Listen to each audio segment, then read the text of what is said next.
चंदनपुर गांव के एक छोटे से घर में राघव अपनी पत्नी सुमित्रा के साथ संघर्ष कर रहा है।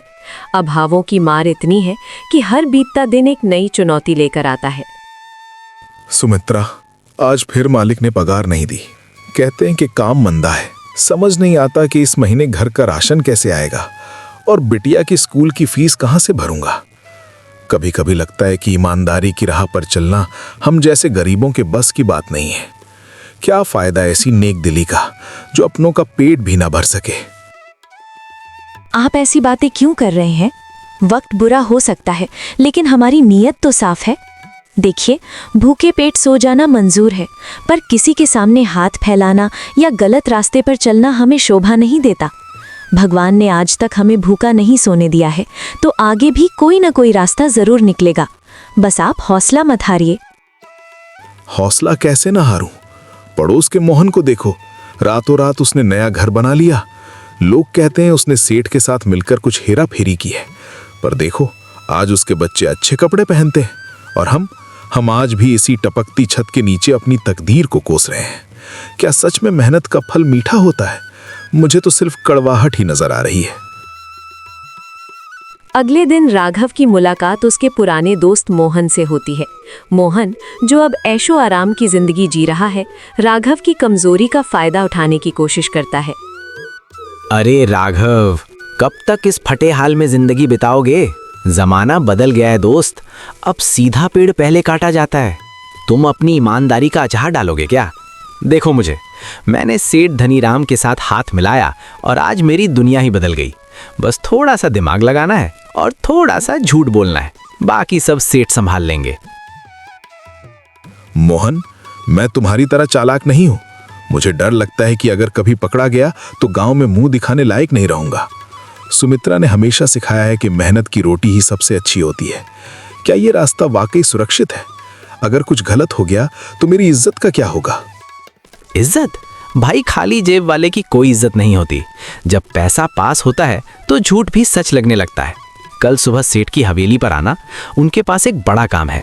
बस कुछ कागजों पर गवाही देनी है। अगर तुमने हाँ कर दी तो समझो तुम्हारी आधी गरीबी कल ही खत्म हो जाएगी। सोच लो, ये मौका बार बार नहीं आता। लालच की पहली सीढ़ी पर राघव ने कदम रख दिया है। वो सेठ धनीराम की हवेली पहुंचता है, जहां एक मासूम किसान की जमीन हड़पने की साजिश रची जा रही है।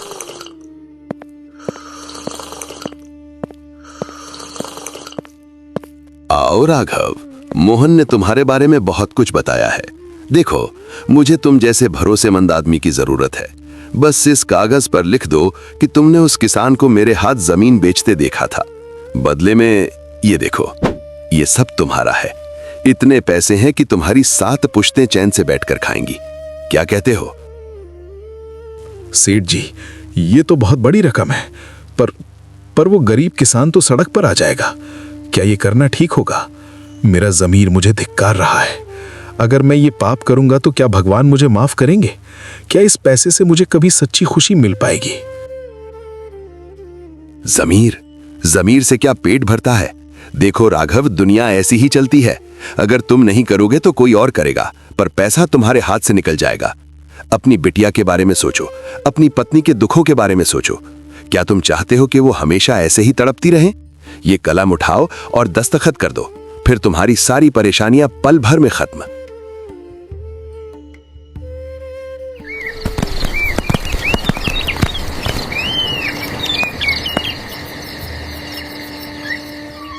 राघव पैसे लेकर घर तो पहुंच गया, लेकिन उसके चेहरे पर वो शांति नहीं थी। वो बार बार पीछे मुड़कर देख रहा था, जैसे कोई उसका पीछा कर रहा हो। आप आज बहुत देर से आए, और ये क्या है आपके हाथ में? इतने सारे पैसे कहाँ से आए? क्या मालिक ने पुरानी सारी पगार दे दी, या फिर आपने कोई गलत काम किया है? आपकी आंखें मुझसे नजरें नहीं मिला पा रही हैं राघव। बताइए मुझे, ये पैसा किसका है? अरे तुम हमेशा शक ही करती रहती हो। मालिक ने खुश होकर इनाम दिया है। अब हम भी नए कपड़े पहनेंगे, अच्छा खाना खाएंगे। तुम बस इसे अंदर रखो और सवाल पूछना बंद करो। क्या तुम्हें खुशी नहीं हो रही कि अब हमारे दिन बदलने वाले हैं? अब हमें किसी के आगे हाथ नहीं फैलाना पड़ेगा। ये खुशी नहीं, ये डर है। मुझे ऐसा इनाम नहीं चाहिए जिसकी बुनियाद किसी और के आंसुओं पर टिकी हो। राघव, मुझे सच बताइए, क्या आपने किसी के साथ धोखा किया है? याद रखिए, गलत तरीके से आया हुआ धन कभी बरकत नहीं लाता। वो अपने साथ क्लेश और बीमारियां लेकर आता है। मैं इस पैसे को हाथ भी नहीं लगाऊंगी।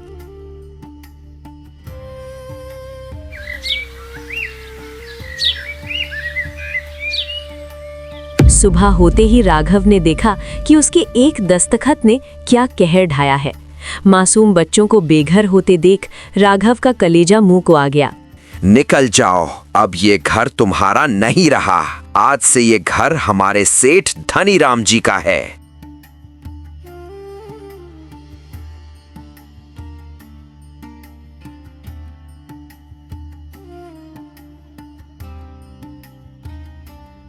मैंने ये क्या कर दिया? अपनी गरीबी दूर करने के लिए मैंने किसी का घर उजाड़ दिया। वो बच्ची कैसे रो रही है, बिल्कुल मेरी बिटिया की तरह। ये पैसे नहीं, ये तो किसी की बद्दुआएं हैं। सुमित्रा सही कहती थी, ईमानदारी की सूखी रोटी इस पाप के पकवान से 1000 गुना बेहतर है। मुझे इसे सुधारना होगा, चाहे मेरी जान ही क्यों न चली जाए। राघव का ज़मीर जाग चुका था। वो जानता था कि सेठ के खिलाफ जाना मौत के मुंह में जाने जैसा है, लेकिन उस मासूम किसान के आंसुओं ने उसे निडर बना दिया था। देखिए कैसे एक गरीब मजदूर आज इस ताकतवर जमींदार की आंखों में आंखें डालकर खड़ा है। लीजिए सेठ जी, अपना ये काला धन अपने पास ही रखिए। मुझे नहीं चाहिए ये पैसे जो किसी गरीब की आह और उसके बच्चों के भूखे पेट की कीमत पर मिले हों। आपने मुझसे झूठ बोलकर गवाही लिखवाई थी, पर अब मैं चुप नहीं बैठूंगा। ये क्या बदतमीजी है राघव? होश में तो हो? कल तो तुम इन नोटों को देखकर लार टपका रहे थे और आज अचानक धर्मराज बन रहे हो। याद रखना, ये कागज अब मेरी मुट्ठी में है। तुमने दस्तखत कर दिए हैं, अब तुम चाहकर भी कुछ नहीं बदल सकते। चुपचाप यहां से निकल जाओ, वरना गांव में रहने लायक नहीं छोड़ूंगा। गला फाड़ने से पाप नहीं छुपता सेठ जी। आपने मुझे लालच दिया था, पर आप मेरा ईमान नहीं खरीद पाए। मैं अभी इसी वक्त पंचायत बुलाने जा रहा हूं और सबके सामने ये सच कहूंगा कि आपने धोखे से कागज बनवाए हैं। पुलिस को भी बताऊंगा कि कैसे आप अनपढ़ किसानों की जमीनें हड़पते हैं। देखते हैं कानून आपकी दौलत देखता है या मेरा सच। पुलिस? पंचायत? अरे मूर्ख, पंचायत मेरी जेब में रहती है। तेरे जैसे 2 कौड़ी के मजदूर की बात कौन मानेगा? मैंने तुझे इज्जत दी, पर तूने लात मार दी। मोहन, कहां है मोहन? इसे धक्के मारकर बाहर निकालो। मोहन भी अब कुछ नहीं करेगा सेठ जी। मैंने उसे भी बता दिया है कि पाप की लंका एक न एक दिन जलती जरूर है। और सुनिए, अगर आपने वो कागज अभी के अभी नहीं फाड़े तो मैं गांव के हर उस आदमी को यहां लेकर आऊंगा जिनकी जमीनें आपने हड़पी हैं। फिर देखिए कि आपकी ये हवेली बचती है या नहीं। आज एक गरीब जाग गया है, और जब गरीब जागता है तो बड़े बड़े सिंहासन डोल जाते हैं। बात पंचायत तक पहुंच गई। राघव ने अपनी गलती सबके सामने मान ली। उसने स्वीकार किया कि उसने लालच में आकर गलत कागजों पर दस्तखत किए थे। गांव के मुखिया ने जब राघव की आंखों में सच्चा पश्चाताप देखा तो उन्होंने फैसला सुनाया। सेठ धनीराम, राघव ने अपनी गलती मान ली है और सच बता दिया है। गवाही झूठी साबित हो चुकी है। अगर आप इज्जत के साथ इस किसान के घर के कागजात वापस नहीं करते तो हमें आज ही आपको गांव से बहिष्कृत करना पड़ेगा और ये मामला थाने जाएगा। बोलिए, आपको क्या मंजूर है? नहीं नहीं मुखिया जी, मुझसे गलती हो गई। मैं कागज वापस कर देता हूं। राघव, मुझे नहीं पता था कि तुम अपनी गरीबी से ज्यादा अपनी सच्चाई से प्यार करते हो। ये लो अपने कागज।